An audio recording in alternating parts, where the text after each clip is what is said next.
వాస్తవాలు లైవ్ టీవీకి స్వాగతం. నేను సుమలత. రైతులకు ఇబ్బందులు కలిగిస్తే సహించేది లేదు. రుణమాఫీ అయిన రైతులందరికీ వెంటనే కొత్త రుణాలు ఇవ్వాలి. బ్యాంకుల అధికారులతో సమావేశమైన టీపీసీసీ అధికార ప్రతినిధి కల్లుగీత కార్మిక డిపార్ట్మెంట్ రాష్ట్ర చైర్మన్ కేశం నాగరాజు గౌడ్. ప్రభుత్వ ఆసుపత్రిలో మరమ్మతుల కోసం 5.5 లక్షల మంజూరు. దేశ చరిత్రలోనే తెలంగాణ రాష్ట్ర ప్రభుత్వం ముఖ్యమంత్రి రేవంత్ రెడ్డి రైతులకు 2 లక్షల రుణమాఫీ చేసి రైతుల జీవితాల్లో వెలుగులను తీసుకొచ్చారని రాష్ట్ర టీపీసీసీ అధికార ప్రతినిధి కల్లుగీత కార్మిక డిపార్ట్మెంట్ చైర్మన్ కేశం నాగరాజు గౌడ్ అన్నారు.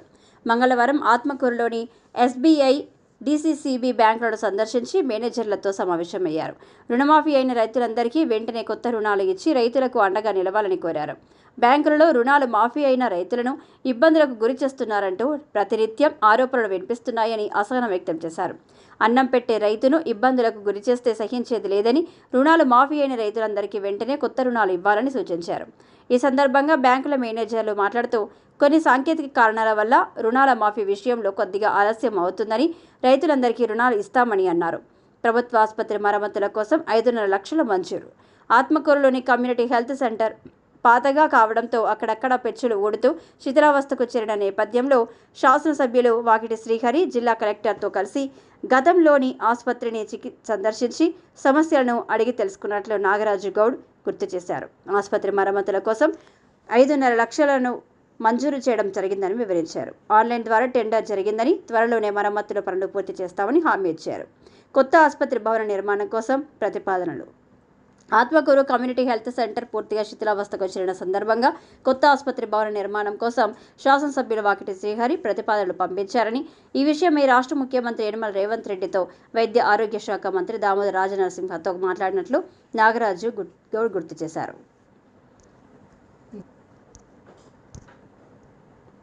ఈ కార్యక్రమంలో మాజీ సర్పంచ్ గంగాధర్ గౌడ్, నియోజకవర్గ యూత్ అధ్యక్షుడు తులసిరాజ్ యాదవ్, ఆత్మకూరు మండల కాంగ్రెస్ పార్టీ అధ్యక్షుడు పరమేష్, ఆత్మకూరు పట్టణ అధ్యక్షుడు కాంగ్రెస్ పార్టీ అధ్యక్షులు నల్గొండ శ్రీనివాసులు, నాయకులు మచ్చేందర్ గౌడ్, నాగేశ్వర్, వెంకటేష్, నాగరాజు, బాలరాజు, గంగాధర్, శంషేష్, సాయి రాఘవ, దేవరపల్లి సతీష్, మధు, షబ్బీర్ బాయ్, యాదన్న, రఘు, మల్లేష్, రఫీక్, రాజు యాదవ్, కోట్ల వెంకటేష్ తదితరులు పాల్గొన్నారు. ఇప్పుడంతా బ్యాంకర్స్ కు మనం జనరల్ గా రైతుల ఇష్యూ ఒకటి కాదు. జనరల్ గా మన దగ్గర ఇక్కడ ఉన్న బ్యాంకులు కూడా కొన్ని బ్యాంకులు ఆఫీసులు కొన్ని బ్యాంకులు చేస్తున్నారు. అది ప్రాబ్లం ఏంది, మీ దగ్గర నుండి డైరెక్షన్స్ ఏమొచ్చారు బ్యాంక్ నుండి కానీ మీ ఇక్కడ ఉన్న హైదరాబాద్ నుండి మెయిన్ బ్రాంచ్ నుండి ఏమైనా మీకు ప్రాబ్లం ఇట్లా ఆపండి అని చెప్తున్నారు. ఎందుకు ఆపుతున్నారు? మరి ఎందుకు ఆపుతున్నారు? మన దగ్గర ఎన్ని వచ్చినాయి మన బ్యాంక్? మనకి లాస్ట్ టైం 1178 కోట్లు వచ్చింది.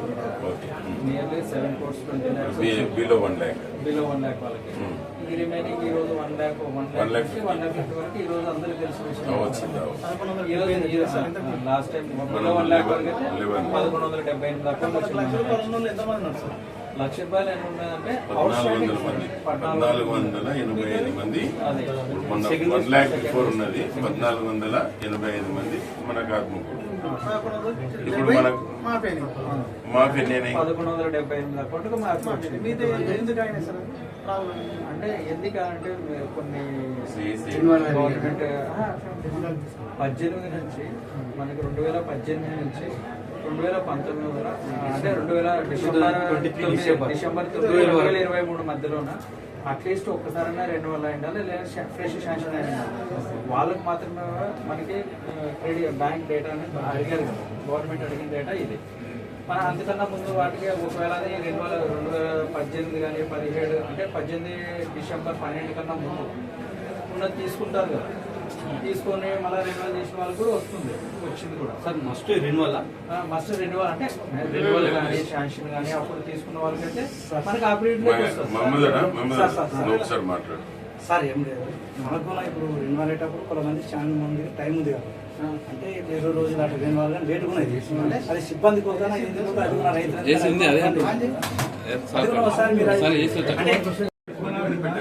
కష్టమైతుంది. ఇప్పుడు ఇంతమందికి ఏం ఆన్సర్ ఇస్తావు? వీళ్ళ ఆఫీసర్ ఒకడు ఉన్నావు, ఎంతమందికి ఇస్తావు? ఇప్పుడు రైతుల ప్రాబ్లం, బయట బ్యాంక్ కూడా స్పీడ్ గా చేస్తున్నావు. వారికి ఇంటర్నెట్ వస్తుంది, మనకి నెట్ రాదు. చిన్న చిన్న రీజన్స్. ఇప్పుడు ఒకప్పుడు మనము 1 లక్ష రూపాయలు చేసిన చరిత్ర రాసేది, ఈసారి 2 లక్షలు చేసినాము. బ్యాంకర్స్ ఒక సినిమా నడపాలి. మీరు ఏం లేదు, ప్రచారం లేదు, ఏం లేదు, ఇచ్చిందమా ఇచ్చిలేమా అనేది పరిస్థితి. ఇంకోటి బ్యాంకుల గవర్నమెంట్ ఇస్తుంది కనుక మీకే లాభం, బ్యాంకులకే లాభం. మీరు ఎవరు కష్టపడకుండా రికవర్ చేయకుండా మీరు ఒత్తికి వచ్చి రికవర్ చేసుకుంటారు రైతు. అది మీరు ఎంత అదృష్టవంతులు, అంత అదృష్టవంతులు మీరు. అసలు ఈ రోజు మీరు నిలబడి 24 గంటలు పని చేసి ప్రతి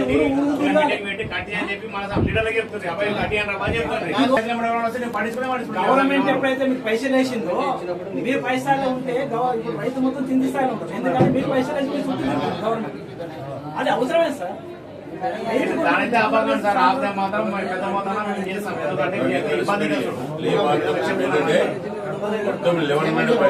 ఒక్క నిమిషం నమస్తేనా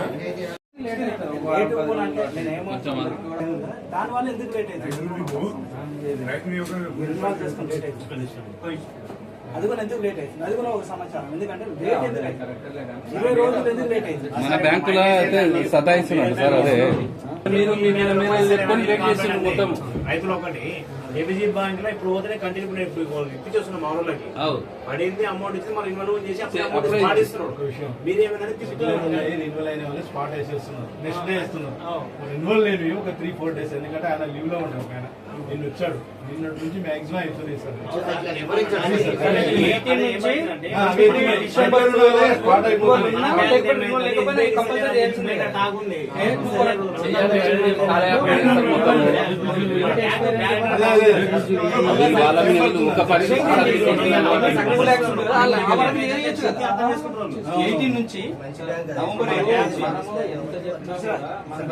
రైతుల్ని ప్రతి సంవత్సరం రెన్యువల్ చేసుకొని ఎంత మోటివేట్ చేసినా కూడా గవర్నమెంట్ ఇచ్చినప్పుడే వస్తారు కొంతమంది. అంటే కొంతమంది 90% ఆఫ్ ది పీపుల్ వస్తారు, వాలంటీర్ వచ్చి రెన్యువల్ చేసుకుని జరుగుతారు. కొంతమంది ఇప్పుడు 30%, 40% గవర్నమెంట్ చెప్పడం మంచిదే, మనకు మంచిదే కదా. ఇప్పుడు రెన్యువల్ అనేది మనకి లూజ్గా వస్తున్నాయి అన్నమాట. అంటే మనవి 2000 అకౌంట్లు పెండింగ్ ఉన్నట్టు రెన్యువల్ డీల్. అవి అయిన తర్వాతనే కొంతమందికి ఇచ్చే అవకాశం లేట్ అవ్వచ్చు. మిగతా వాళ్ళకి రెన్యువల్ డ్యూ ఫస్ట్ అంటే లాస్ట్ ఇయర్ డిసెంబర్ నుంచి రెన్యువల్ అయిన అందరికీ మాకు కూడా గైడ్లైన్స్ ఇచ్చారు. వాళ్ళకి వేసేయండి, పొలం ఉందో లేదో చెక్ చేసుకోండి, వేసేయండి. పొలం లేని వాళ్ళు కొద్దిగా ఆపండి, పొలం లేకపోతే రెన్యువల్ చేయలేదు. పొలంలో అదే ఈ రోజు మాకు నిన్ననే చెప్పారు, ఎవరైతే ఉన్నారో వాళ్ళందరికీ వేసేయండి. వాళ్ళకి ఉపయోగపడే వాళ్ళు ల్యాండ్ ఉన్నారో వచ్చి కలిసి తీసుకొని వెళ్ళిపోతారు. వాళ్ళందరూ వాళ్ళు అయిపోతారు అని చెప్పారు. సార్ ఇప్పుడు సపరేట్ దానికోసం సపరేట్ సెక్షన్ పెట్టి కొడతారు. అలాట్ చేస్తే 1 week 10 days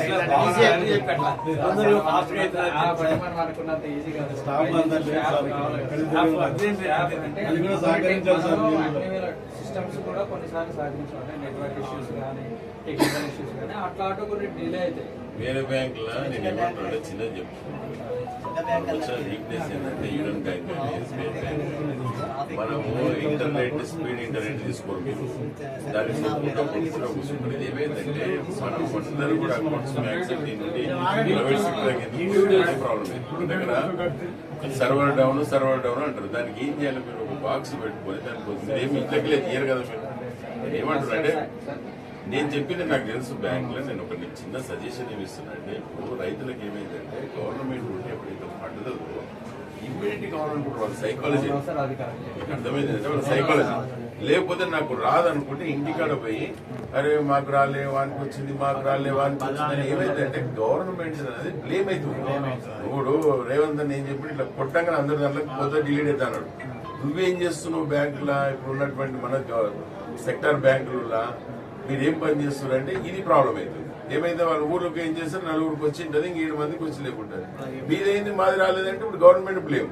ఇప్పుడు లోకల్ బాడీ ఎలక్షన్స్ వస్తున్నాయి, మీరు చాలా స్పీడప్ గా మీరు యూనియన్ బ్యాంక్స్ కానీ ఎస్బీఐ కానీ ఇవన్నీ కూడా కొంచెం యాక్టివ్ ఉండకపోతే ఇబ్బంది తెలుసుకున్నా. ఎందుకంటే లోకల్ బాడీ ఎలక్షన్ లో మాకు ఇబ్బంది ఇచ్చే పైసలు ఇసుకుంటా ఉల్టా మాకు ప్రాబ్లం అవుతుంది. ఎందుకంటే మీ యొక్క కమ్యూనికేషన్ లేకపోతే మీ స్టాక్ తక్కువ ఉందో మీరు చేసేటటువంటి టైం తీసుకుంటారు. 3 గంటలు టైం తీసుకుని అసెంబ్లీ 14 గంటలు నడిపిస్తారు.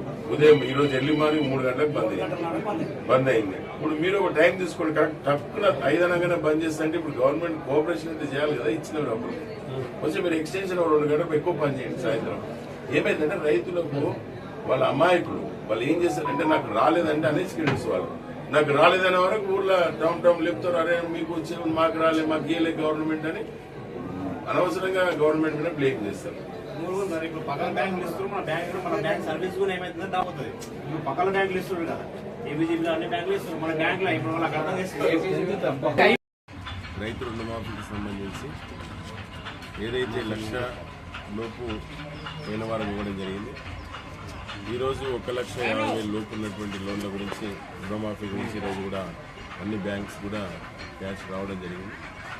ఆత్మకూరులో ఉన్నటువంటి అన్ని బ్యాంకులకు సంబంధించిన దాంట్లో 1,00,000 లోపు 1,400 మందికి రావడం జరిగింది. 1,00,000 నుండి 1,50,000 మధ్యలో ఉన్నటువంటి దానికి కనీసం ఒక 1,800 దాకా అవి కూడా వచ్చేటటువంటి పరిస్థితి ఉంది. అయితే ఎక్కడైతే రైతులు ఇబ్బందులు పడుతుంది ఏంటంటే రెన్యువల్ చేయకపోవడం, వాళ్ళకి రిటర్న్గా లోన్లు ఇవ్వకుండా ఇబ్బందులు చేస్తున్నాయని చెప్పి మనకు సమాచారం వచ్చింది. దాని సందర్భంగా ఈరోజు ఆత్మకూరు మండల శాఖ కాంగ్రెస్ పార్టీ తరఫున అన్ని బ్యాంకులు కూడా తిరగడం జరిగింది. అక్కడ ఉన్నటువంటి మేనేజర్స్ దగ్గర కూడా చెప్పడం జరిగింది, ఖచ్చితంగా రైతులకు ఏదైతే వచ్చిందో వాళ్ళు నెగ్లెక్ట్ చేయకుండా ఖచ్చితంగా సర్వీస్ వాళ్ళకి ఇవ్వాలని చెప్పి చెప్పడం జరిగింది. రేచిదలకు సంబంధించిన సహకార బ్యాంకులు కూడా అక్కడ కూడా కొన్ని ఇబ్బందులు ఉంటాయి. ఎల్డీఎం గారితో మాట్లాడి చెప్పడం జరిగింది. ఇక్కడ ఎస్బీఐ బ్యాంకులో కూడా ఖచ్చితంగా ఒక హెల్ప్ డెస్క్ పెట్టి రైతులను కన్ఫ్యూజ్ కాకుండా, వాళ్ళు ఇబ్బంది కాకుండా ప్రతిరోజు తిప్పుకుంటూ ఇబ్బందులు చేస్తున్నారు కనుక దాని గురించి కూడా ఎల్డీఎం గారు దృష్టి తీసుకుపోవడం జరిగింది. కనుక ఈరోజు ప్రతిష్టాత్మకంగా తీసుకున్నటువంటి రాష్ట్ర ప్రభుత్వం ఏదైతే తీసుకుందో, ఇలాంటి బడ్జెట్ ఇబ్బందులు ఉన్నా కూడా ఈరోజు రైతులకు 2 లక్షల రుణమాఫీ చేస్తామని మాట ఇచ్చినాడు. దాన్ని రేవంత్ అనే యొక్క నాయకత్వాన్ని చేయడం జరిగింది. వారికి రైతులకు ఎలాంటి సమస్యలు ఉన్నాయి ఈ మండలంలో కాంగ్రెస్ పార్టీ ఖచ్చితంగా ప్రతి గ్రామంలో కూడా వాళ్ళకి ఇబ్బందులు లేకుండా మా వాళ్ళు ముందుకుండి వాళ్ళకి ఉన్నటువంటి సమస్యలు, బ్యాంకులో ఉన్నటువంటి స్పందన కూడా కరెక్ట్ లేకపోతే ఖచ్చితంగా కాంగ్రెస్ కార్యకర్తలు కూడా అక్కడికి వెళ్ళేసి వాళ్ళకి ఏదైతే అవసరాలు ఉన్నావో, ఏదైతే ఇబ్బందులు ఉన్నావో అవన్నీ కూడా పరిష్కారం చేస్తారని చెప్పి రావడం జరిగింది. బ్యాంకు సంబంధిత అధికారులు కూడా సీరియస్గా చెప్పడం జరిగింది, మీరు నెగ్లెక్ట్ చేసి రైతులను ఇబ్బంది పెట్టేటువంటి పరిస్థితి చేయొద్దని చెప్పడం జరిగింది. అదేవిధంగా డీసీసీబీ బ్యాంక్ దగ్గర కూడా రావడం జరిగింది. ఇక్కడ మార్కెట్ యార్డ్కి సంబంధించినటువంటి ఏదైతే భూములు ఉన్నాయో, ఒక దగ్గర 20 గుంటలు, ఇంకో దగ్గర ఒక ఎకరం 13 గుంటలు ఉంది. దానికి సంబంధించి కూడా డాక్యుమెంట్స్ వాళ్ళు ఏదో ప్రైవేట్ కేసు వేయడం జరిగింది.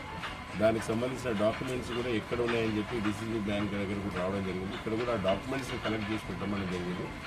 ఖచ్చితంగా ఆత్మకూరు పట్టణంలో ఏదైతే ఇంటర్వ్యూలు తీసుకున్నామో ప్రజలకు ఇబ్బంది పెట్టి ప్రభుత్వానికి సంబంధించిన ఆస్తులు కానీ, ఈ 10% ల్యాండ్కి సంబంధించినటువంటి ల్యాండ్ కానీ, సిక్కం సంబంధించినటువంటి భూములు కానీ, అదే వెంకటేశ్వర స్వామికి సంబంధించిన భూములు కూడా ఈరోజు అక్కడ అంతా కూడా నీట్గా చేసుకున్నాం. 42 ఎకరాల 88 సెంట్లకు సంబంధించిన భూములు కూడా ఈరోజు అక్కడ ఉన్నటువంటి చెత్తను కూడా తొలగించి దాన్ని కూడా నీట్గా చేయడం జరుగుతుంది. వాకలి శ్రీరన్న కూడా చెప్పడం జరిగింది, ఖచ్చితంగా దేవాలయ భూములను ఖచ్చితంగా 42 ఎకరాలు క్లీన్ చేసిన తర్వాత మనము ఖచ్చితంగా దాన్ని అభివృద్ధి చేయడానికి ఈ ఆత్మకూరు ప్రజలకు కూడా ఖచ్చితంగా దానికి వాకింగ్ ట్రాక్, మరియు ఏదైతే విద్యార్థులు ఉన్నారో వారు కూడా స్పోర్ట్స్ సంబంధించినటువంటి గ్రౌండ్ మంచిగా నీట్గా చేద్దామని చెప్పడం జరిగింది. కానీ ఖచ్చితంగా రాబోయే కాలంలో ఈరోజు భారతీయ జనతా పార్టీ కేంద్ర బడ్జెట్లో